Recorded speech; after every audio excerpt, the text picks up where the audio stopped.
किसके घर रह के पला? कृष्ण के पास रह के पला। ये सारी विद्या कृष्ण ने सिखाई। कृष्ण को मालूम था अभिमन्यु मरेगा। धर्म को विजय दिलाने हेतु तुमने सब कुछ हारा। कृष्ण तो अंत में बताते हैं, द्वारका के पास में जंगल में जब उनकी डेड बॉडी 7 दिन बाद सड़ी अवस्था में मिली। कृष्ण की बात करेंगे हम, ये रास रचाएंगे हम, ये कीर्तन करवाएंगे हम। पढ़िए ना कृष्ण को, पढ़िए ना महाभारत। अब ये तो प्रदीप मिश्रा को चमका दिया प्रेमानंद जी महाराज ने। ठीक है, वो संत हैं अपनी जगह पे, लेकिन एक बात याद रखना, ये भक्त ही नहीं बचे तो भगवान कहां से बचेंगे? महाराज जी, बंगाल की स्थिति भी यही हो रही है। ये मुजफ्फरनगर जैन समाज है ना, मैंने तो बोला भी कार्यक्रम में, वहां पे चंद्रप्रभु सागर जी का मंदिर था, चंद्रप्रभु भगवान का। पहले सारे जैन गायब हुए और अंत में जब एक भी जैन नहीं बचा तो वहां पर 24 घंटे मांस पकने लगा। तो अंत में मंदिर की मूर्ति भी निकाल कर ले आए दिल्ली, मुजफ्फरनगर। कि देवता भी दुर्बलों के घातक होते हैं, सदा बलि प्रथा बकरों की आज तक जारी है। ये मैंने बताया ना, कुछ मामला उल्टा सुल्टा हो गया, क्योंकि मुझे मालूम था समय, और 2 घंटे तक राजेश जी ने बोला था आपको बोलना, लेकिन 2 घंटे का समय आपके पास भी नहीं होगा, मेरे पास भी कम रहेगा। लेकिन मैं उस बात को जारी रखूंगा। मैं आपसे भी एक ही बात कहूंगा कि जिस ज्ञान को हम सबसे हल्का समझते हैं वो सबसे हाईएस्ट ज्ञान है। मैंने साइंस की पुस्तक लिखी है, उस साइंस की पुस्तक में तमाम चीज़ें मैंने दी हैं, लेकिन सबसे पहला पोस्टर है। एक बार सनत कुमार जी के पास में नारद जी गए थे और उनने कहा था मुझे आत्मज्ञान सीखना है। तो उनने पूछा तेरी पुरानी क्वालिफिकेशन बता, तू उसके लायक है कि नहीं है? तो नारद जी ने इतनी चीज़ें गिनाई, योग याद है, ज्योतिष याद है, भूति विज्ञान याद है, कालक्रम याद है, गणना याद है, सब कुछ याद है। इसके अलावा मेरे को बाकी पुराणों को पढ़ा, वेद पढ़े हैं, सब पढ़े हैं। तो उनने कहा हाँ, अगर इतना तेने कर लिया तो मैं यहाँ से स्टार्ट नहीं, मजाक नहीं कर रहा हूँ, क्योंकि उसको आप अंदर बैठ के जान सकते हो। अब आप बोलोगे बाबा जी ऊंची देने लग गए कि अंदर बैठ के कैसे जान लेंगे? तो आपको एक बार बताऊं, अंदर बैठ के कैसे जान लोगे? जैसे अब नासा बना या अब इसरो है, इसरो ने लौट के बताया गुरु ग्रह के बारे में, बड़ी बड़ी दूरबीन बताई, और इतनी बड़ी दूरबीन लगाने के बाद कहा कि गुरु का रंग पीला है। क्या बताया नासा ने? क्या बताया? गुरु का रंग। एक बार बताओ, ये नासा वाले पैदा भी नहीं हुए थे उसके पहले 2000 साल 3000 साल पहले जब पंडित हमारे पूजा करते हैं तो वो बोलते हैं गुरु का रंग पीला है। गुरुवार को कौन सी दाल खाते हो? पीली। कपड़े कौन से पहनते हो? तालियां बजाओ। ये नासा के बिना भी पंडित को किसने बताया? मेरे ख्याल से आप लोगों को आदत खराब हो रखी है, पार्किंग गाड़ी ठीक नहीं लगाते हैं, क्योंकि 85-20 गाड़ी किसकी है? 8520 ठीक करके आए भाई इसको प्लीज। और बोलो प्रभु जी, मैं आपकी सेवा में हूं, चिंता नहीं।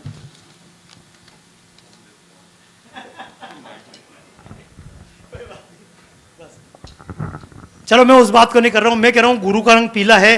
मंगल ग्रह का रंग, पिछले दिनों एक पाथ फाइंडर नाम से यान भेजा गया, उसने वहां की मिट्टी का अध्ययन करके बताया मंगल का रंग लाल है। आपको आंखों से दिखता है क्या मंगल? आज के 300 साल पहले तो यंत्र नहीं थे, और अगर कोई दूरबीन होगी तो खुदाई में निकली क्या? अभी तक नहीं निकली। फिर किसने बताया कि मंगल का रंग लाल है? कैसे पता तलाश किया? अच्छा, अब एक चीज और बताऊं, चलो ये भी समझ लो। बाहर आप चले जाओ, यहां से वहां तक कितनी गैलेक्सियां हैं, करोड़ों सूर्य प्रकाशित हो रहे हैं, जो कृष्ण ने लिख दिया।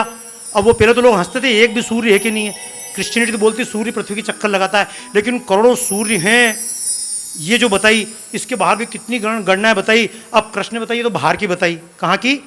बाहर की। अब मैं आपसे अंदर की देख लो तो सबसे छोटा कण कौन सा है?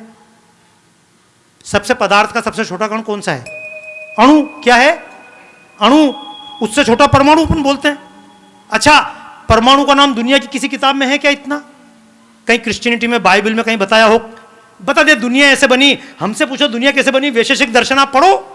जैसे योग दर्शन पढ़ते हो, एक दर्शन को बाबा रामदेव ने इतना ऊंचा उठा दिया, अरे 6 दर्शन में से केवल एक दर्शन है योग दर्शन, और वो भी योग दर्शन नहीं है, आत्मा को परमात्मा से कैसा जोड़ा जाए। तो बाकी जो पढ़ते हो ये तो अष्टांग योग बीच ही खाली प्रोसीजर है, असली काम तो उसका भी योग ही है, यूनिटी, परमात्मा को आत्मा से जोड़ना। भक्त को भगवान से जोड़ना, मेरे को उससे जोड़ना, दरअसल ये योग है। तो जिसको आप समझ रहे हो कि वैशेषिक दर्शन पढ़ो, अणु, अब एक बार होता, अणु बिना माइक्रोस्कोप के देखा जा सकता है क्या? अच्छा, अणु को भी तोड़ दो तो 3 टुकड़े होते हैं, कितने? इलेक्ट्रॉन, प्रोटॉन और, अब इलेक्ट्रॉन का पता है, मतलब प्रोटॉन न्यूट्रॉन का पता है, इलेक्ट्रॉन, ये तीनों चीजें दी हुई हैं। अच्छा, तीनों में से एक का काम है आकर्षण करना, एक का काम है धकेलना, तीसरे का काम न्यूट्रल। हमारे यहां भी ग्रंथों में कहा गया सत्व, तम और तीनों का यही काम है।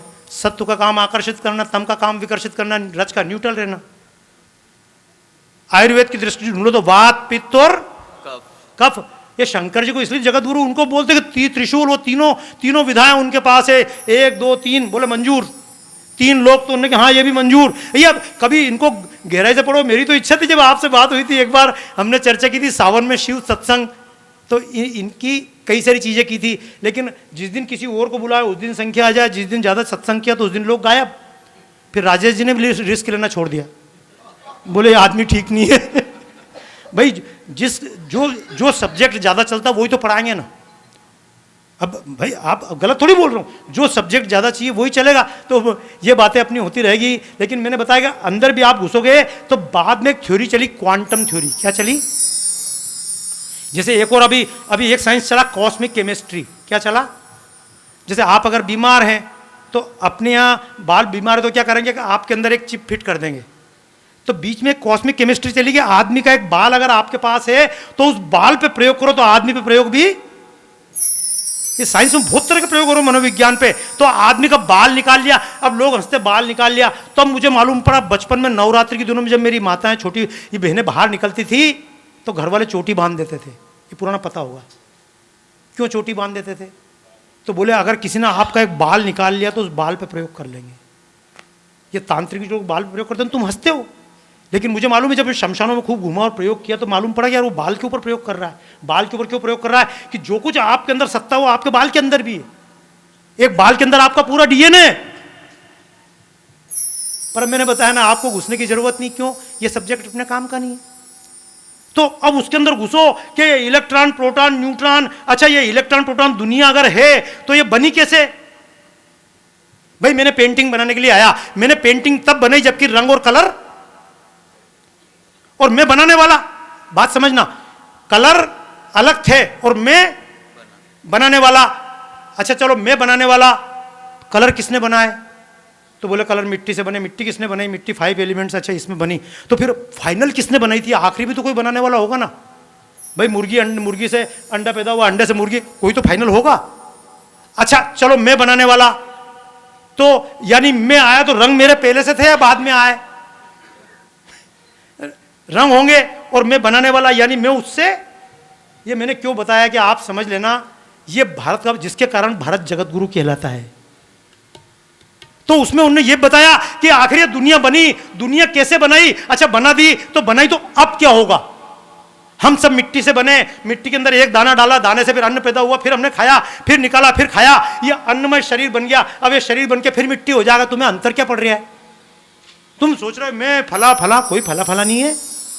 समुद्र के अंदर पानी ऊपर गया, एक लहर बनी, फिर मिट गई। हमने कहा लहर है। लहर नाम की कोई चीज नहीं, केवल पानी था। तुम दूर खड़े हुए तो तुमको लगा लहर है। हम भी ऐसी मिट्टी की लहर है, बनी 5 फीट का शरीर बना, फिर मिट्टी में मिल जाएंगे। बाहर खड़े होकर देखोगे तो मालूम है को कुछ नहीं हुआ है, पर तुमको लगता है। और जैसे शरीर के बारे में बात कर रहा हूं, ऐसा कैसा मन है, जैसे शरीर की बात कर रहा हूं ऐसा कैसा मन है। तो देखो, ज्यादा नहीं करूंगा, वो आखिर दुनिया बन के कहां जाएगी। तो अंत में फिर सिस्टम निकला। हमारे यहां बताया गया कि भैया दुनिया क्या है। तो अल्बर्ट आइंस्टीन ने भी थ्योरी दी, दुनिया की थ्योरी चली कि दुनिया क्या सत्य है। तो शंकराचार्य जी ने कहा था ब्रह्म सत्यम जगत, ये दुनिया झूठ है। तो बोले झूठ कैसे है? तो उनने बताया कि भैया ये अंतिम सिद्धांत है। जैसे कि मैं जिंदा हूं, मेरे को लगता है मैं जिंदा हूं। बाद में अपने जगदीश चंद्र बोस ने कहा पेड़ पौधे भी जिंदा हैं। तो उन्होंने कहा हाँ पेड़ पौधे जिंदा हैं। बाद के साइंटिस्ट बोलते पत्थर भी जिंदा है। Nothing is dead in creation. इसलिए हमारे यहां औजारों को भी एक दिन वो करवाते हैं, पूरा पूजा करवाते हैं। अब दुनिया की मान्यता जिस मशीन को बीच में आराम दो और अच्छी तरह से काम करती है, पर वो उनकी चेतना इतनी सूक्ष्म है कि आप पकड़, तो उनने कहा चेतना दुनिया का अंतिम पदार्थ जो है वो चेतन है, जड़ है। बस चिंता मत करो, 15-20 में एक गीत गा के समाप्त कर देंगे। तो ये दुनिया का अंतिम पदार्थ क्या है? पदार्थ क्या होगा? पदार्थ टूटकर पदार्थ ही बनेगा। निर्जीव चीज निर्जीव बनेगी सजीव चीज। पर अंत में अल्बर्ट आइंस्टीन ने भी कहा, सबने कहा नहीं, निर्जीव चीज कोई है ही नहीं। तो बोले तो दिख तो रही है, बोले झूठ है, ये खाली तुम्हारा भ्रम है। जैसे सपना होता है, सपने में आपसे कोई कहे तुम्हारे पीछे शेर भाग रहा, शेर नाम की कोई चीज नहीं, तो सपने में मान लोगे क्या? लेकिन सपने से आने के बाद शेर को ढूंढ सकते हो क्या? सपने आने से आने के बाद में वापस सपने में घुस सकते हो क्या? तो फिर आप वो कहोगे वो क्या था? जब तक वहां हो वो सत्य लग रहा है, और बाहर निकलने के बाद सत्य वत्य कुछ, ये चर्चा अलग है। उन्होंने क्या बताया, दुनिया कहाँ गायब हुई? पृथ्वी वापस ब्लैक होल से निकल के विस्फोट हुआ, पृथ्वी यहाँ तक आ गई। अब क्या होगा? तो ये पृथ्वी जाएगी कहाँ? तो उनने बताया पृथ्वी नाम की कोई चीज ही नहीं है। तो बोले चेतना अलग है और ये अलग है। तो इस अणु का क्या है? तो आपको याद होगा, दुनिया भर में सारे वैज्ञानिक प्रयोग करते हैं, अलग अलग प्रयोगशाला होती है। एक प्रयोगशाला का नाम है सर्न। क्या नाम है? CERN, सर्च कर लेना, सर्न। और जो सर्न प्रयोगशाला है, उस सर्न प्रयोगशाला में 300-400 वैज्ञानिक काम कर रहे हैं दुनिया भर के, और एक चीज पे खोज कर रहे हैं, उसका नाम है गॉड पार्टिकल। क्या नाम है? क्या अणु बना, पर अणु किससे बना, ये बना तो ये किससे बना, what is the final destination? तो उनने का उसका नाम है गॉड पार्टिकल। और ये गॉड पार्टिकल जहां पर खोजी जा रही है, 27 किलोमीटर लंबी सुरंग खोज के पदार्थों पे वो खोज कर रहे हैं, जैसे आप साइंस पे करते हैं। वो 27 किलोमीटर की सुरंग खोद कर दुनिया भर के वैज्ञानिक काम कर रहे हैं। और जहां पर दुनिया भर के वैज्ञानिक काम कर रहे हैं, अंतिम पदार्थ की उत्पत्ति क्या है? वहां पर क्रॉस का निशान नहीं है, वहां पर चांद सितारा नहीं है। उस प्रयोगशाला के बाहर 12 फीट ऊंची नटराज की मूर्ति लगी हुई, जो और उस नृत्य करती मूर्ति के नीचे, उस नृत्य करती मूर्ति के नीचे कोटेशन लिखा है कुमार स्वामी।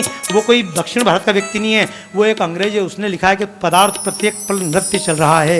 ये नटराज जो नृत्य करते हुए बने हैं, सृष्टि में प्रत्येक चीज नृत्य करती जा रही है, लेकिन हमने कभी समझने का प्रयास नहीं किया। काली माता क्या है? बस काली माता होगी। ये उज्जैन में बन जाते हैं महाकाल। महाकाल क्या? वो काल के देवता हैं। और महाकाल की काली पिछले दिनों अमेरिका में एम्पायर स्टेट बिल्डिंग पर एक प्रदर्शनी बनाई गई। वो बनी थी नेचर के बारे में। कैलिफोर्निया का कलाकार है जॉन्स, उसने प्रदर्शनी बनाई थी लाइट एंड साउंड से, पूरी एम्पायर स्टेट बिल्डिंग पर।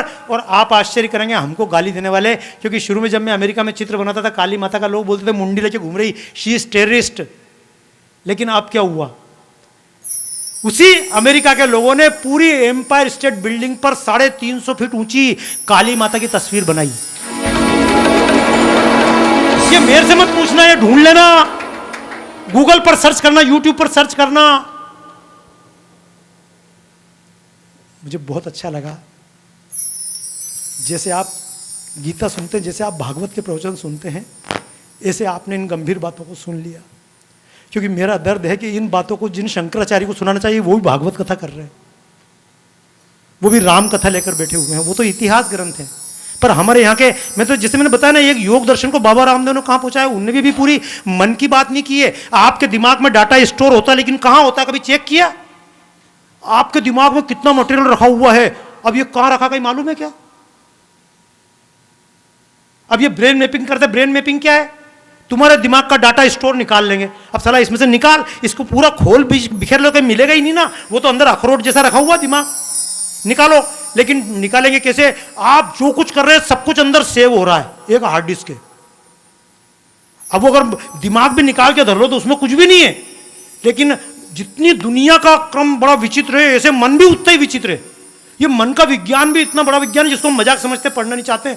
आपके दिमाग का उपयोग करेंगे, इसमें जो डाटा फीड निकालेंगे, तेने 3 साल पहले क्या किया था, अब 3 साल पहले का कहां से निकाले, तो चूंकि तुम्हारा दिमाग को दूसरा कैसे पड़ेगा, तो वो क्या करेंगे, जो व्यक्ति है उसको तंद्रा में ले जाएंगे, तू शांत हो जा।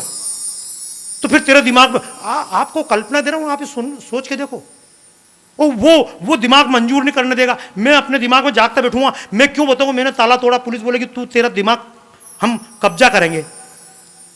तिजारा वाला जी बैठे हुए हैं, लीवर की प्रॉब्लम थी, जब पूरा देश कोरोना में परेशान था और पूरा देश दवाई खा रहा था, इम्यून सिस्टम, मैंने कहा भाई साहब आप तो बाबा रामदेव जी के साथ हो, इतनी कोरोनिल बनाई, इनने कहा मैं वो दवा नहीं खा सकता हूँ। बोले क्यों नहीं खा सकते हो? तो बोले मेरा इम्यूनिटी बढ़ जाएगी। तो मैंने की इम्यूनिटी बढ़ने से क्या होगा? बोले इम्यूनिटी बढ़ी तो जो लीवर लगाया बाकी पूरा शरीर बोले बाहर निकाल, क्योंकि इम्यूनिटी बढ़ेगी तो बाहर निकाल देंगे गुंडों बदमाशों को। पुलिस अगर दमदार है तो लठ मार के बाहर निकाल देगी।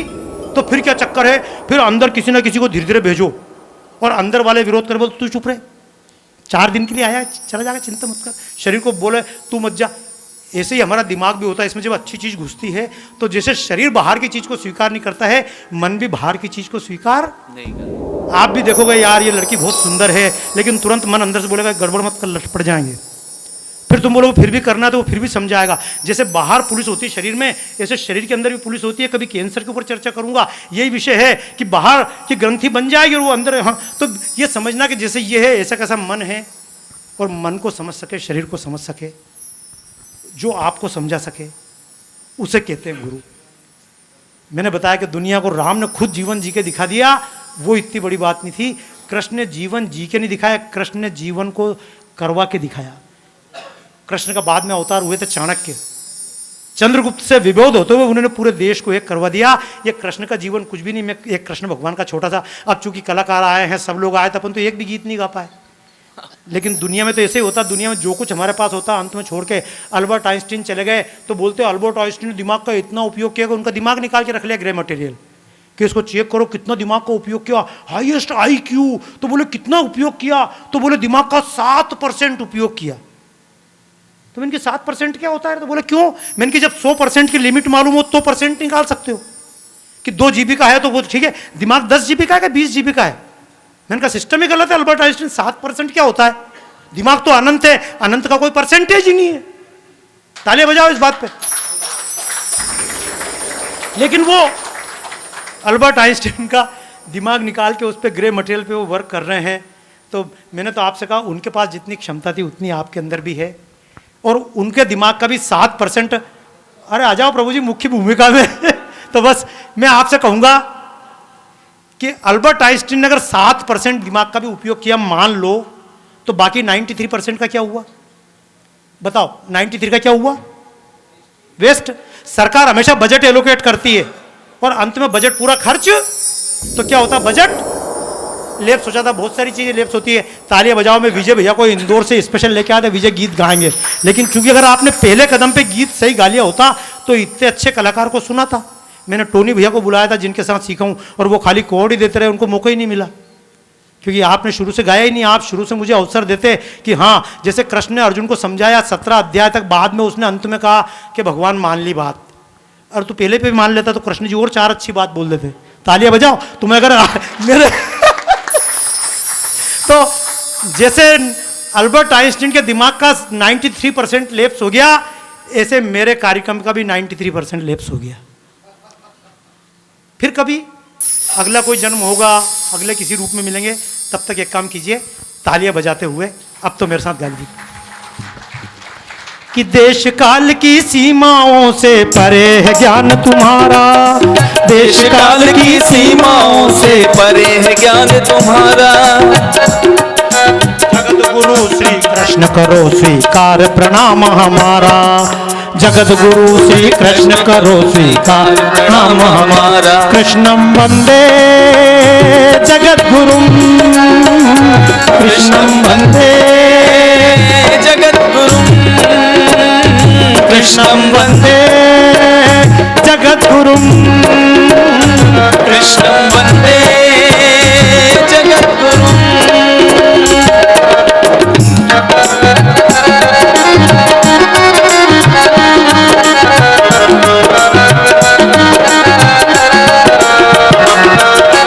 देश काल की सीमाओं से परे है ज्ञान तुम्हारा, देश काल की सीमाओं से परे है ज्ञान तुम्हारा। जगत गुरु श्री कृष्ण करो स्वीकार प्रणाम हमारा, जगत गुरु श्री कृष्ण करो नाम हमारा। कृष्णं वंदे जगत गुरुं, कृष्णं वंदे जगत गुरुं। कोरा ज्ञान सुनाने वालों से जग भरा हुआ है। कोरा ज्ञान सुनाने वालों से ये जगत भरा है। लेकिन तुमने जो कुछ बोला सब कुछ करा हुआ है। लेकिन तुमने जो कुछ बोला सब कुछ करा हुआ है। धर्म को विजय दिलाने तुमने अपना सब कुछ हारा। धर्म को विजय दिलाने हेतु तुमने सब कुछ हारा। कृष्णं वंदे जगद्गुरुं, कृष्णं वंदे जगद्गुरुं।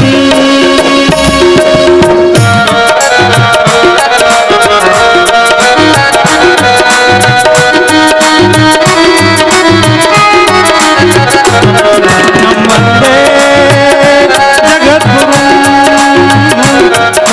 वंदे जगद्गुरुं। ये तो मैंने बताया ना, पूरा 7-8 स्टेंजे का गीत लिखा। बाद में इसका प्रयोग करूंगा, आपको YouTube पे मिल जाएगा। अभी तो एक गीत गा लीजिएगा। और ऐसे आदमी का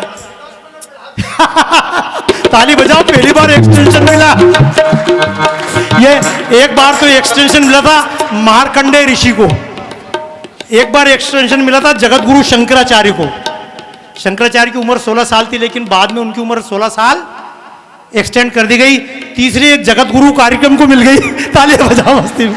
तो एक गीत मस्ती में गाते हुए, श्री कृष्ण गोविंद हरे मुरारे हे नाथ। बहुत अच्छे। देवा श्री कृष्ण गोविंद हरे मुरारे हे नाथ। वासुदेवा हितमात स्वामी सखा हमारे, हितमात स्वामी सखा हमारे। हे नाथ नारायण वासुदेवा श्री कृष्ण गोविंद हरे मुरारे। हे नाथ नारायण वासुदेवा। बंदी ग्रह के तुम अवतारी, बंदी ग्रह कहीं जन्मे कहीं पले मुरारी, कहीं गाइए कहीं पले मुरारी। किसी के जाए किसी के कहाए, हे अद्भुत हर बात तुम्हारी, हे अद्भुत हर बात तुम्हारी। गोकुल में चमके, गोकुल में चमके, गोकुल में चमके मथुरा के तारे।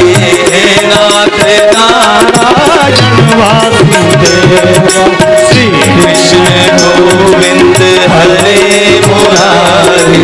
हे नाथ नारायण वासुदेवा। राधे कृष्णा राधे कृष्णा राधे राधे, राधे कृष्णा राधे राधे कृष्ण राधे राधे कृष्ण कृष्ण राधे कृष्ण राधे। में वास करे जग सारा, तुम में वास करे जग सारा। तुम जननी के उधर मजारा, तुम जननी के उधर मजारा। नाथ चतुर्भुज अंतर्यामी, लघु विराट रूपों के स्वामी, लघु विराट रूपों के लघु से लघु, माइक्रो से लेकर मैक्रो तक अगर बाहर चले जाए अनंत है। जो अनंत दुनिया अनंत ब्रह्मांडों को समझ सकता है, जो आंखों से दिखाई नहीं देते और जो अणु नहीं दिखाई देते उसको भी जो समझ सकता है। जब क्वांटम थ्योरी की बात चल रही थी, उस क्वांटम थ्योरी के बारे में पदार्थ के अंत में क्या है, तो जो वैज्ञानिक ढूंढ रहा था वो कभी घूम रहा था जय कृष्णमूर्ति के आश्रम में, तो उसको छोटी सी पुस्तक मिली जिसमें अणु के बारे में था। उसने कहा जो लिखा है, तभी क्वांटम थ्योरी का रिसर्च पेपर आया, उसने कहा तो दोनों एक सेम टू सेम बात लिखी है। तो ये अंदर गए और जाकर उनसे पूछा कि ये तुम जो बता रहे हो अणु के बारे में, इसके बारे में तो कैसे जाना जाएगा। कौन से माइक्रोस्कोप से बैठकर तुमने देखा जैसे पदार्थ सृष्टि के अपने अंदर का प्रत्येक कण घूम रहा है।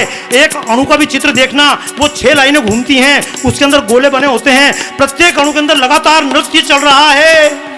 उससे पूछा तुमने कैसे अणु के बारे में जाना, तुमने कहां बैठ के प्रयोगशाला में जाना? तो हमारे जो ऋषि थे उन्होंने बैठकर कहा हमने तो अणु के अंदर बैठ के देखा था। समझ में मैं जो बोलना चाहता हूं आपसे, जो सूक्ष्म से सूक्ष्म और विशाल से विशाल लघु विराट रूपों के स्वामी, लघु विराट रूपों स्वामी, सूक्ष्म रूप धरी गर्भ पधारे, हे नाथ नारायण वासुदेवा, श्री कृष्ण गोविंद हरे मुरारे, हे नाथ नारायण वासुदेवा, श्री कृष्ण गोविंद हरे मुरारे, हे नाथ नारायण वासुदेवा। राधे कृष्ण राधे, तालियां बजाते हुए राधे कृष्ण कृष्ण राधे कृष्ण राधे कृष्ण। चाहे राहे गीता का संदेश सुनाया, गीता का संदेश सुनाया, तुमने सोया विश्व जगाया, तुमने सोया विश्व जगाया। गीता का संदेश सुनाया, तुमने सोया विश्व जगाया, तुमने सोया विश्व जगाया। चर्चा करूंगा। जब तक जगत को नहीं समझ पाए, जगत बनाने वाले को भी अगर इस जगत को समझना तो जगत से बाहर निकलना पड़ेगा, वरना सब उल्टा नजर आएगा। अगर गाड़ी के अंदर बैठकर आप सोचेंगे गाड़ी कैसे चलती है, तो पता गाड़ी के अंदर बैठे हैं आपको लगेगा दुनिया चल रही। बैठ के देखना, बचपन में आपने सबने देखा होगा, अपने को लगता था ये पेड़ जा रहा है, पेड़ नहीं जा रहा था, हम चल रहे थे। अगर इस दुनिया को समझना तो दुनिया से बाहर तो निकलना पड़ेगा। दुनिया के अंदर रह के दुनिया को नहीं समझ सकता हूँ, लेकिन यही एक मजा है, आप अंदर रह के समझें तो सूक्ष्म से सूक्ष्म और विशाल से विशाल, बाहर जाएंगे तो भी अनंत है, अनंत है, अनंत है, अंदर जाते जाएंगे तो भी अनंत है, अनंत है। जो ऋषि अंदर गए उन्होंने भी कहा नेति नेति, जो बाहर गए उन्होंने भी कहा। ये बड़ा शब्द है। जब कुरान है, कुरान के बाद लिखा हुआ है द एंड। मुसलमानों को बिगड़ने का कारण यह है कि आज से इतना साल पहले लिख दिया कि कुरान में जो कहा है पैगंबर ने अंत है, इसके बाद तुम्हारा दिमाग चल नहीं सकता, इसलिए मानो। ये पैगंबर ने कहा था मानो, ये मोजेस कहकर गए थे यहूदियों को मानो, ये ईसा मसीह कहकर गए थे मानो, जस्ट बिलीव इट। हिंदुइज्म कहता है जानो। जब रामायण लिख ली कहा एंड। रामायण, वेद, कुरान जब भी ग्रंथ लिखते हैं उसके बाद कहते हैं बात पूरी हो गई, बोलते नेति न इति अथ श्री महाभारत कथा। महाभारत शुरुआत है, अथा तो योग जिज्ञासा। योग जिज्ञासा इति नहीं, ये खत्म थोड़ी है, इसके बाद और है। बाप ने कमाया, आपने कमाया, दादाजी ने कमाया था, भैया ठीक है। उसके बाद नया बच्चा आया तो नया बच्चा और कमाएगा, और वो और कमाएगा, वो और जाएगा। हर नया अवतार और ज्यादा इंटेलिजेंट होता है। जितने अवतार है देखना, हर अवतार मोर इंटेलिजेंट होता है। बाप के पास जितना पैसा होता बेटे को तो ऑलरेडी मिल गया, अब तो उसको आगे बढ़ाना है। तो मैं एक बात कहूं, ये जगत गुरु कृष्ण थे, इनके पास जितना था इतना ज्ञान आप भी इकट्ठा कर लो, गाओ, तबला बजाओ, पैसा कमाओ, तो कृष्ण को खुशी होगी क्या? नहीं, कृष्ण को खुशी नहीं होगी। कृष्ण को खुशी तब होगी जबकि आप कहें कृष्ण तुमने जितना पढ़ाया है मैं इसको आगे बढ़ाकर पढ़ाऊंगा। बस आपसे समापन कर दूं, 10 मिनट बोला, 3 मिनट, 1 मिनट में एक बात पूरी कर दूं। राजेश जी, काम की चीज़ है। ये चर्चा कर रहे थे ना जनेऊ की, किस चीज़ की, मतलब ये बात चल रही थी कि ये हम क्यों कर रहे हैं, मैं भी क्यों बोलना चाह रहा हूँ, कुछ चीज़ में अपनी मर्जी से क्यों बोलना चाह रहा हूँ। क्योंकि एक होती जनेऊ, क्या होती है, उसमें कितने धागे होते हैं, कितने धागे होते हैं? 3 धागे। ये 3 धागे राजेश जी किस बात के प्रतीक हैं? ये 3 धागे 3 कर्जे के प्रतीक है। किस चीज़ के? 3 कर्जे। हम पे किसका कर्जा है? हम पे माँ बाप का कर्जा है। माँ बाप ने हमको पैदा किया, हम उनको नहीं जानते तो उनने उठा उठा के खिलाया पिलाया बढ़ाया, हमको इस लायक बना दिया, हम तो अपनी गंदगी भी साफ नहीं कर सकते तो उनने खिला के हमको इतना बड़ा किया। अब माँ बाप का कर्जा कैसे अदा करोगे? पैसे दे दोगे क्या? ये इतने पैसे उठाओ, तुमने इतनी मेरी सेवा करी, ऐसा कर सकते हो क्या? तो फिर माँ बाप के कर्जे चुकाने का तरीका क्या है? माँ बाप के कर्ज चुकाने का तरीका है अपनी संतानों को आगे बढ़ाकर माँ बाप के संस्कार देकर उनको आगे बढ़ा दें, आपका एक कर्जा पूरा हो जाएगा। अब दूसरा कर्जा आता है आचार्य ऋण। कौन सा? गुरु ऋण, जिसको बोलते हैं जगत गुरु। ये दूसरा ऋण है गुरु ऋण। गुरु ऋण में मैंने जितना पढ़ा, अब मेरे को जिस आदमी ने संगीत सिखाया, ये सिखाया, ग्रंथ पढ़े, वेद पढ़े, उपनिषद पढ़े, अब इनको, इन गुरुओं को मैं क्या शिक्षा, मतलब इनका कर्ज कैसे चुकाऊं? मेरे को जिसने हिंदी सिखाई, विज्ञान सिखाई, आपने भले ही गैस स्टोव बनाया लेकिन लोहा आपने नहीं बनाया, अलग केमिकल आपने नहीं बनाया, ये नहीं है, ये सब कलाएं कहाँ से? आपने अगर पढ़ाई करी तो सीए बने, तो सीए बने, डॉक्टर बने, तो ये सारा औजार बनाना और ये मशीन बनाना ये आपके हाथ में था। ये पुराने लोगों ने किया, हम तो उनसे कमा रहे हैं, तो उनको दान क्या दोगे? तो उनको दान देने का तरीका यह है कि जैसे उनने साइंस को आगे बढ़ा के हमको दे दिया, हम इस साइंस का और विस्तार करें और आने वाली पीढ़ी को दे दें, तो समझना गुरु का ऋण भी चूक जाएगा। तो ये जो आप कर रहे हैं भाई, 50 साल तक अपने कमाने के लिए काम कर लो। राजेश जी से बहुत बात हुई थी, 50 साल तक कमा लो, लेकिन राजेश जी बोलते बाबा जी आप साथ हो, मैं इनकी बेवकूफ़ मत बनाओ। ये तो अंतहीन है। मैं आप सबसे बोल रहा हूँ, आप सब 50 के हो गए हैं, क्योंकि अब जाऊंगा तो उनने कहा वो मांगी लाल है, मैं आपसे बड़ा मांगी लाल हूँ। राजेश जी ने कहा मैं मांगूंगा, मैं भी मांगूंगा, लेकिन मैं उसी से मांगूंगा जो दे सके। भिखारी से क्या मांगूं, जिसके पास खुद के पास ही पैसा कम है। मेरे को लक्ष्मी मित्तल जी, वहाँ जब कार्यक्रम हुआ था त्रिनिदाद में, तो लक्ष्मी मित्तल जी के पास गए कि एनसीआईसी के लिए कुछ पैसा दे दे, तो उनने की स्थिति ठीक नहीं है। तो मैंने उनसे कहा चलो भैया, बोले कहाँ चले, थोड़ा बहुत ले ले। मैंने पहले ही स्थिति ठीक नहीं, गरीब आदमी।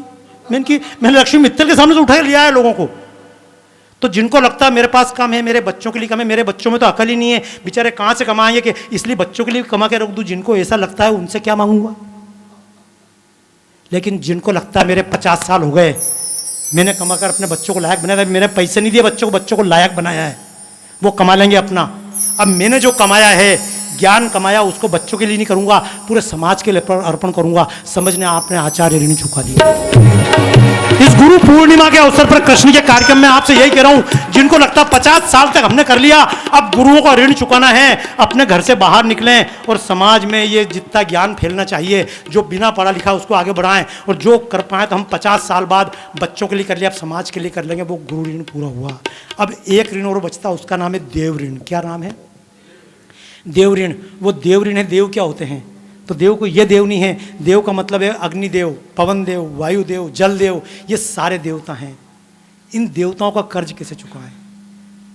तो आपने वृक्षों से हवा ली, बदले में क्या दिया? तालियां बजाओ, 2 नए पेड़ लगा देना जीवन में, नाटक मत करना। ये वृक्ष देव का कर्जा चुक जाएगा, बढ़ के पेड़ का। पानी को साफ कर देना, हवा चुक जाएगा, कर्जा चुक जाएगा। ये कांवड़ लेकर निकल रहे हैं, इनको भी नहीं मालूम क्यों कांवड़ निकाल रहे हैं। और मैं तो एक गीत अभी बनाया जिसको पूरा कर रहा हूं कि नदियों के तट साफ रखेंगे, यह संकल्प उठाओ रे, कांवड़ का फल मिल जाएगा, कचरा ना फैलाओ रे, कांवड़ का फल मिल जाएगा, कचरा ना फैलाओ रे। जैसी नदियां हमें मिली थी, बच्चों को भी भेंट करें, बच्चों को भी भेंट करें, आने वाली पीढ़ी का ना जीवन मटिया मेट करें, आने वाली पीढ़ी का जीवन ना मटिया मेट करें। केवल एक बात कहूंगा, ये गीत गाते बस ये समापन अपन कर दे, आप सब खड़े हो जाइए केवल एक क्षण के लिए आरती समझकर। श्री कृष्ण गोविंद हरे मुरारे, हे नाथ नारायण वासुदेव, सच्चिदानंद रूपाय विश्वोत्पत्त्यादि हेतवे, तापत्रय विनाशाय, श्री कृष्णाय वयं नमः, श्री कृष्णाय। ये देखो, मैंने एक बात अंत में बोल दूं मैं आपसे, ये श्लोक आपने ध्यान से नहीं सुना ना तिजारा वाला जी, सूर्य भाई साहब, एक ये लाइन सुन लीजिएगा। लाइन है ये, राजेश जी आपने भी साइंस पढ़ी है, लाइन है सच्चिदानंद रूपाय। महाराज जी, सच्चिदानंद रूपाय परमात्मने विश्वोत्पत्त्यादि हेतुवे और तापत्रय विनाशाय श्री कृष्णाय वयम नुमः। क्या नाम है? श्री कृष्णाय वयम नुमः।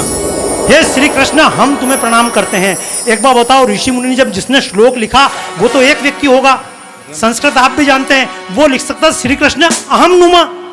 भाई मैं कृष्ण की वंदना करता हूं तो वो लिख सकते श्री कृष्णाय अहम नुमः, लेकिन लिखा क्या? श्री कृष्णाय वयम नुमः। ए श्री कृष्ण, हम तुम्हें प्रणाम करते हैं। श्री कृष्ण को मैं प्रणाम करता हूं। मैं, मेरे ठाकुर, मेरे भगवान, ये तुम्हारे ठाकुर खुद भी मरेंगे और तुम्हें भी मरवा देंगे। हम ईश्वर को बांध रहे अपने घर की दीवारों में। मैंने बताया, मैं जो जिसको बोलता हूं ना, व्यष्टि नहीं समष्टि में हरि ने खुद को विस्तारा है। और जाओ मंदिर में सत्संग करो, सबके साथ भजन करो। एक काम करो, छोटे कन्हैया की मूर्ति घर पे धर लो। क्या मतलब है इतने बड़े इसमें आने से और ये इतना बड़ा मंदिर बनाने से? क्या मतलब है? लेकिन मैंने आपसे कहा कि व्यष्टि नहीं समष्टि में हरि ने खुद को विस्तारा है। जाओ मंदिर में सत्संग करो, सबके संग भजन करो और अपने अपने घर में छोटे मंदिर का मत सृजन करो। मुस्लिम को देखो, कुछ भी हो पर मस्जिद में जाता है, अपनी अपनी छोटी मस्जिद घर में नहीं बनाता है। इसीलिए वे एक और हम टुकड़ों में बटे हुए।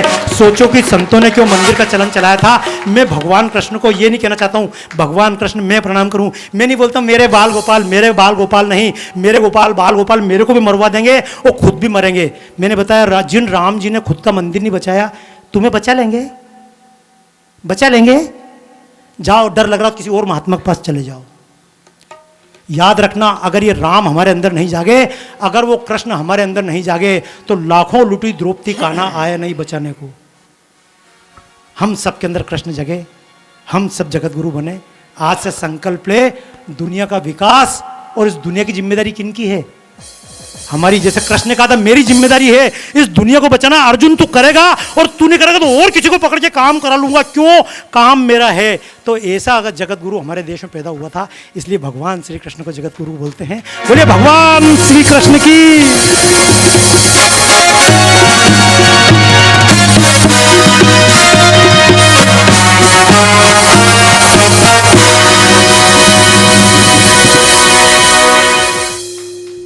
बैठ जाओ।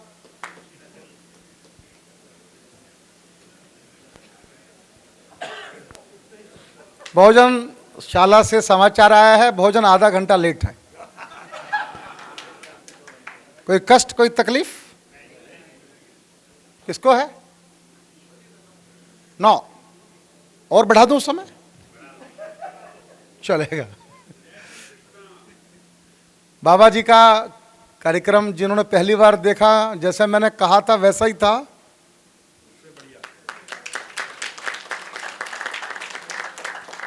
एक बात समझ लो सनातन धर्म के लोगों, किसी के हिस्से की ताली अपने पास रखना यह भी काला धन होता है।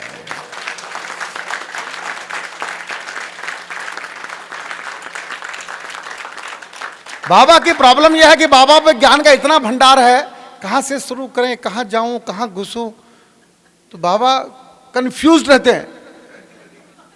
कोई सी कहानी शुरू करते हैं, फिर दूसरी कहानी में घुस जाते हैं, फिर तीसरी कहानी में घुस जाते हैं। तो मैंने कहा बाबा जी ऐसे चलेगा नहीं, घंटा 1.5 घंटे से आपका कुछ नहीं होगा। हम 4-5 दिन आपको लगातार बैठकर सुनेंगे, कोई दिक्कत नहीं, ऐसा करेंगे हम लोग।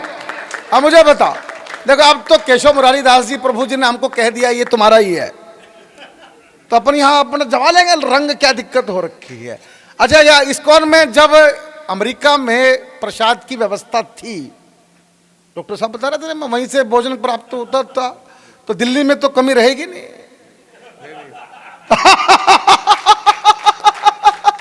क्यों? तो फिर एक कथा, हाँ क्यों नहीं पकड़ ले। तो ये व्यवस्था हम करेंगे कि बाबा जी को मुझे लगता है कि मन था कि कृष्ण पे भरपूर चर्चा हो। मुझे लगा कि 2 घंटा भी कम है, 2 आवर आइडियली कुछ भी नहीं हुआ। मुझे लगता है कि कृष्ण की चर्चा तो और लंबी होनी चाहिए, और इसलिए मैंने बाबा को कहा है कि आपके भीतर जो कुछ बोलना चाहते हैं आप, हम कुछ करेंगे। और जो हंसराज रलहन साहब चले गए, हम कैमरे भी लगाएंगे, लाइव भी कर देंगे उठा के, क्या दिक्कत हो रखा है। तो ये एक प्रयोग था अपने आप में। और बाबा जी का बहुत धन्यवाद। एक प्रतीक चिन्ह बाबा जी को देना है, और उससे पूर्व बाबा जी मंच पर एक बार आएँ और मैं चाहूंगा कि आज के हमारे एक रिच फ्लेम परिवार से, अरे बाबा जी तो अभी जवान है इनके भीतर कब हनुमान जी प्रकट हो जाते पता नहीं चलता। मैं आपको बताना चाहता हूं, जैसे मैंने कहा कि बाबा जी जो पहला टाट का मंदिर था उसके आर्किटेक्ट थे, बाबा जी ने बनाया था उस मंदिर को। मैं एक नई जानकारी आपको देता हूं। अब आप अवधपुरी जाएंगे, अयोध्या जाएंगे तो मंदिर के चारों तरफ आपको एक एग्जीबिशन दिखाई पड़ेगी। कुछ पुस्तकें शायद, हाँ, पुस्तक आ गई है उनकी। एक एग्जीबिशन दिखाई पड़ेगी और आपको सुन के और अच्छा लगेगा। वो सारी प्रदर्शनी जो बनी है भगवान राम के जीवन की, वो बाबा के हाथ के ब्रश से बनी है, बाबा के हाथ के ब्रश से। तो वो आपको देखने को मिलेगी। तो हाँ, कुछ पुस्तकें हैं, अभी नहीं है, आज नहीं लाए। कुछ ही पुस्तकें ज्यादा। अच्छा, जिनको चाहिए हमको ढंग से नमस्ते करना, हम आपके घर तक पहुंचा देंगे, मेरे पास है। ठीक है, हाँ हाँ, हम पहुंचा देंगे, पर देंगे उसको ढंग से नमस्ते करेगा वो। ये बिल्कुल ढंग से नहीं है, आपको तो मिलेगी नहीं तो एक परिचय करवा दूं। मेरे बीच में मेरे अग्रज तो नहीं कहूंगा, अनुज ही होंगे मेरे हिसाब से। मैं उम्र में शायद छोटा हूं कि बड़ा, मुझे पता नहीं। बड़ा हूं, 66 में पैदा हुआ, आप कब हुए? और फिर तो छोटे। मेरे अनुज हैं, नरेश मित्तल साहब, भिवानी के हैं। भिवानी के लोग एक्स्ट्रा ऑर्डिनरी टैलेंटेड भगवान ने पैदा किए हैं, इसमें कोई शक नहीं है। आपको इतना डर क्यों लगने लगे इस बात के ऊपर? भिवानी के हैं और मेरे गांव के हैं, बहुत गजब के आदमी हैं, शेयर मार्केट का काम करते हैं। सिग्नेचर ग्लोबल के नाम से आपकी कंपनी है। पहली बार चेतना के किसी कार्यक्रम में आए हैं, इनका भी स्वागत तालियां बजा के होना चाहिए। प्रवीण जी हमारे प्रोग्राम में पहली बार आए हैं। प्रवीण शर्मा जी ज्वेलर्स का काम करते हैं और भारत भूषण इलाहाबादी जी के मित्र हैं, और ये भी आज चेतना परिवार में पहली बार आए, इनका भी तालियां बजा के स्वागत है। बाबा जी से प्रार्थना करूंगा, एक ट्रॉफी हमने रवि जैन साहब के लिए रखी थी, एक युगल जी के लिए रखी थी। मनोज जी की ट्रॉफी बनाना भूल गए हम। क्यों भूल गए? कि हमको लगा कि पता नहीं मनोज जी आएंगे कि नहीं आएंगे। आप तो आप तीनों महानुभाव मंच पर आए, हम आपको एक प्रतीक चिन्ह देना चाहते हैं। लाओ भी लाओ। डॉक्टर साहब कमाल हो गया आज तो आपके वजह से। हाँ, अरे बाबा जी कमाल है, आपको देनी है। अरे ये बाबा जी की तो विनम्रता ये है कमाल की बाबा जी लो। रवि जी, किसका नाम लिखा है इसके ऊपर? युगल जी। युगल जी, बाबा जी की ट्रॉफी दोनों को दे दो आप अपने हाथ से। हाँ, एक फूल भी दे दो। अरे जी, मोदी जी के चूल्हे सारे इन्होंने लगाए हैं उज्ज्वला योजना में, उसका हिस्सा इनसे मैं ले लेता हूं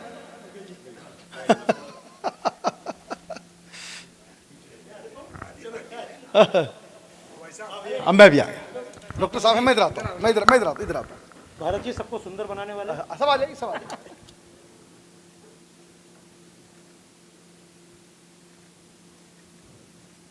बहुत धन्यवाद। और इसके बाद बाबा सत्यनारायण मौर्य का सम्मान करें कि नहीं करें? मेरे को देना ना, किसको देना वो? अच्छा, वो मैं देता हूँ ना, किनको देना? अच्छा आप दो देना। मनोज को बुलाओ। मेरे को, मनोज अग्रवाल जी। मेरे को अब शील्ड नहीं चाहिए, शील्ड रखने के लिए जगह चाहिए। मनोज जी कहाँ गए? आए मेरे से खड़े। मनोज जी को दो। ये अच्छा हो गया, बाबा के नाम की ट्रॉफी आपके घर जा रही है यार, और इससे बढ़िया क्या हो? प्रसाद हो गया आपके लिए। तो बाबा जी अपने हाथ से दे रहे हैं, ये बहुत बड़ी बात। बाबा जी तो ट्रॉफी से बाहर हो चुके हैं अब। ये लो मनोज जी। मनोज जी अभी बाईपास करवा के लौटे हैं और 3 महीने के बाद पहले किसी पब्लिक प्रोग्राम में आए हैं। इनका तालियां बजा के स्वागत होना चाहिए।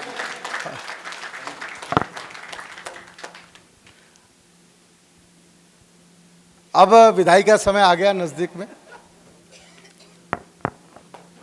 सबसे पहले तो ये इस्कॉन मंदिर के प्रधान मेरे सामने बैठे हैं, आदरणीय केशव मुरारी दास प्रभु जी। कैसा लगा ये स्थान आपको? क्योंकि आप लोगों को क्राउन प्लाजा की आदत ज्यादा हो रखी थी, यहां ज्यादा आनंद आया ना? अब यहीं रहे परमानेंट? आवाज नहीं आ रही आप लोगों की, ढीली ढीली आवाज आ रही है। परमानेंट यहीं रहूं? तो एक बार तालियां बजाए आदरणीय केशव मुरारी दास जी के लिए। डॉक्टर साहब रमेश गुप्ता जी, अमोल, डॉक्टर अमोल गुप्ता। अमोल अच्छा बोले कि डॉक्टर रमेश गुप्ता अच्छा बोले? कौन बताएगा? अरे रमशंकर भाई बताओ कौन अच्छा बोला? हाँ अमोल, ये मैं भी यही चीज सोच रहा था। दादा का परिचय दिया, ये खास बात थी। तालियां भाई अमोल के लिए ज्यादा चाहिए हमको। अमोल ने कमाल का बोला। तो ये डॉक्टर साहब भी हमारे चेतना के मेंबर बन गए हैं। अब ये परिवार में इनका तालियां बजा के स्वागत, तो हमारे सदस्य हो गए। डॉक्टर रमेश गुप्ता मेंबर हैं अब चेतना परिवार के। और अब हम ये चाहते हैं कि आज जो ये सेशन हुआ, my father is better than me, ये चर्चा भी कुछ अधूरी सी रही आज। 10-15 मिनट में आनंद नहीं आया। क्यों? यस और नो? मैंने भिवानी परिवार में भी कहा था, यहाँ मैं बोलना चाहता हूँ। एक पुस्तक भी लाए हैं डॉक्टर रमेश आप लोगों के लिए। जब आप भोजन करके निकलेंगे तो द्वार पे हम दे देंगे। और एक पुस्तक है, आप सबके लिए है, पर घर जाके रखनी हो तो मत लेके जाना। उसके पेपर बदलने की इच्छा हो तो जरूर लेके जाना। तो वो पुस्तक आपके लिए होगी। आप में से कितने लोग ये चाहते हैं कि चेतना एक ऐसा सेशन करे जैसे आज बाबा सत्यनारायण मौर्य का था? इसमें एक झलकी थी डॉक्टर रमेश गुप्ता के और अमोल गुप्ता के व्याख्यान की। हम एकदम पूरा समय इन दोनों बाप बेटों को दें। कैसा रहेगा ये सेशन? करें कि नहीं करें? आपकी टीआरपी काफी अच्छी है डॉक्टर साहब। हमारे लोग डिमांड कर रहे हैं कि आपका होना चाहिए लेक्चर, तो हम जल्दी से वो लेक्चर भी करेंगे सर का। इसके बाद आज ऐसे कितने लोग हैं जो चेतना में पहली बार आए हैं? ओके, ऐसे कितने लोग चेतना के ऑलरेडी मेंबर हैं? हाथ उठाओ पूरे ईमानदारी से। ये जो ऐसे हाथ उठाते हैं ना, वो सेकुलर होते हैं। हाँ में हाँ और ना में ना, ऐसे रहते हैं वो, जो दोनों मौके में। जब मैं कहता हाथ उठाओ तो पूरा उठाओ, यस, ये मजा आया। गॉड, आप सबका स्वागत है। जो मेंबर नहीं है वो भी हाथ उठा दें ऐसे ही, वो भी कम नहीं है। तो जो मेंबर बनना चाहते हैं चेतना के, वो एक छोटा सा फॉर्म है, बस इतना लिखना है कि मैं मेंबर बनना चाहता हूं, मेरा नाम ये है, मोबाइल नंबर ये है, हम संपर्क खुद कर लेंगे। चेतना की मेंबरशिप 31,000 रुपया है, लाइफ मेंबरशिप, पति पत्नी दोनों की जिंदगी तक। साल में हम 6 कार्यक्रम करते हैं बड़े बड़े, जैसे आज आपने कार्यक्रम देखा हमारा, और बढ़िया कार्यक्रम करते हैं, क्वालिटी के कार्यक्रम करते हैं। और इसमें 80G की भी आपको छूट मिलेगी। जो जुड़ना चाहते हैं, कॉन्टैक्ट टू शिवराज। इतनी बात मुझे बोलनी थी। हाँ मैं बुला श्री सुरेंद्र रोतेला जी को बुलाना चाहता हूं, एक बार आ जाए मंच तक। इस व्यक्ति से मिलवाना आपको बहुत जरूरी है। अभी ये मीडिया में छाए रहे, आपने इनको टीवी पे कई बार देखा होगा, विवादित हो गए थे बहुत ज्यादा ये। लेकिन ये आइए आइए सुरेंद्र भाई, अरे जी सर, अरे जी सुरेंद्र रोतेला के लिए जोरदार तालियां होनी चाहिए। बाबा केदार का मंदिर दिल्ली में बन रहा है। अभी हमारे शंकराचार्यों ने कुछ गाइडलाइन जारी की है कि उसको केदार धाम नहीं नाम देना चाहिए। तो ये एक विषय चर्चा का हो सकता है, पर एक बड़ा काम किया है इन्होंने, और अपनी पुण्य कमाई से, नाम राशि बोलूंगा नहीं, बहुत बड़ी राशि जिसकी कल्पना मैं और आप नहीं कर सकते, वो इन्होंने अपने पॉकेट से पैसा खर्च करके एक प्लॉट खरीदा और संकल्प लिया कि बाबा केदारनाथ के रहने वाले हैं, उसी उत्तराखंड की धरती के हैं, कि दिल्ली में केदार बाबा का मंदिर बनेगा। उसका काम शुरू हो गया है।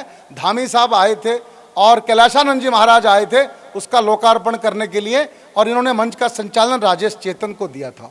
तो थोड़ा सा उसमें मेरा भी एक, तो ये जो केदार धाम बन रहा है उसके लिए सुरेंद्र भाई को बधाई। मैं बाबा सत्यनारायण मौर्य से फिर कहूंगा कि एक पटके से और एक पुष्प गुच्छे से।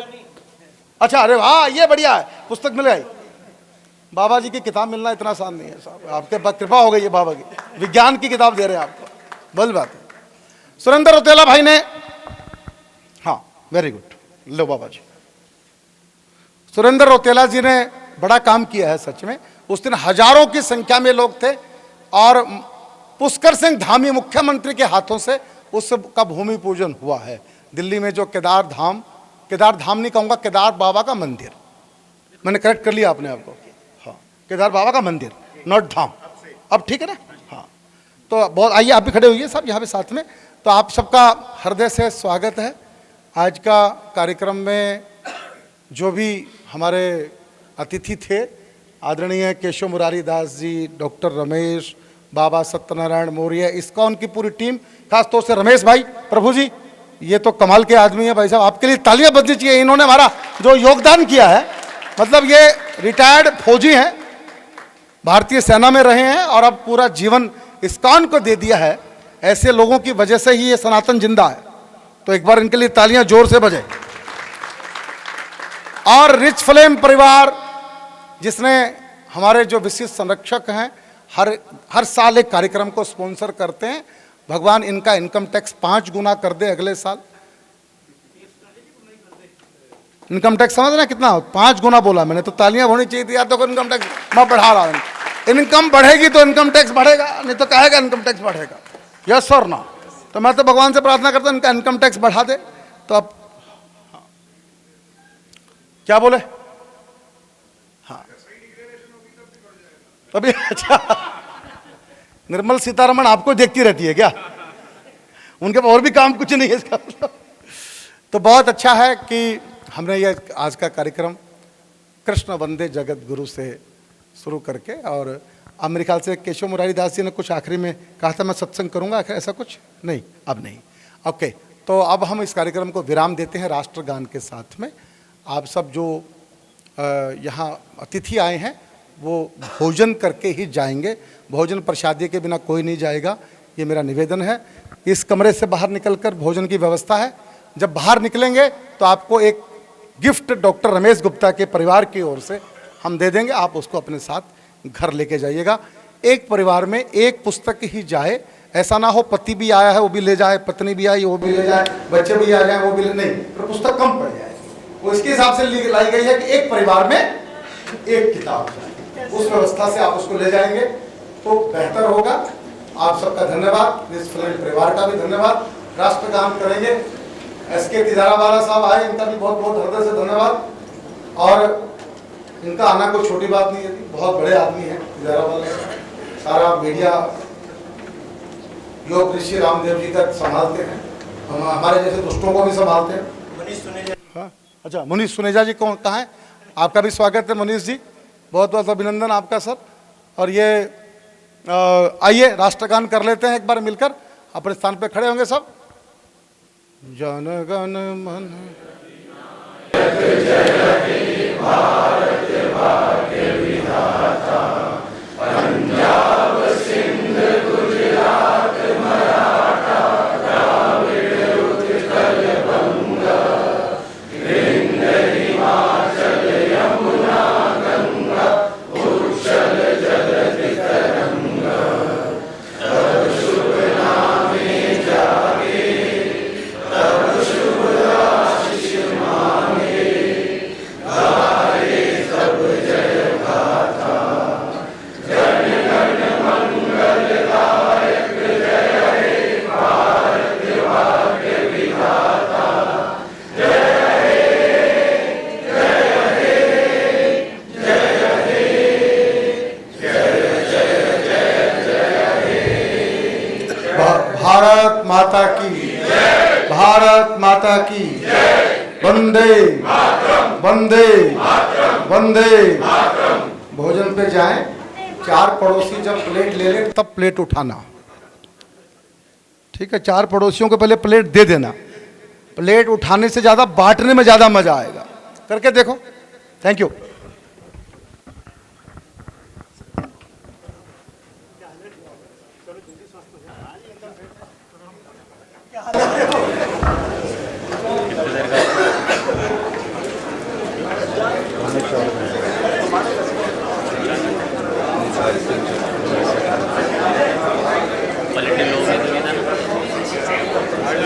क्वालिटी कोई इतना फर्क नहीं है, वो जो जिस फॉर्मेट में था एक कर रखा है किसी ने, हाई क्वालिटी में फ्रेम वही है यार, नहीं है उसका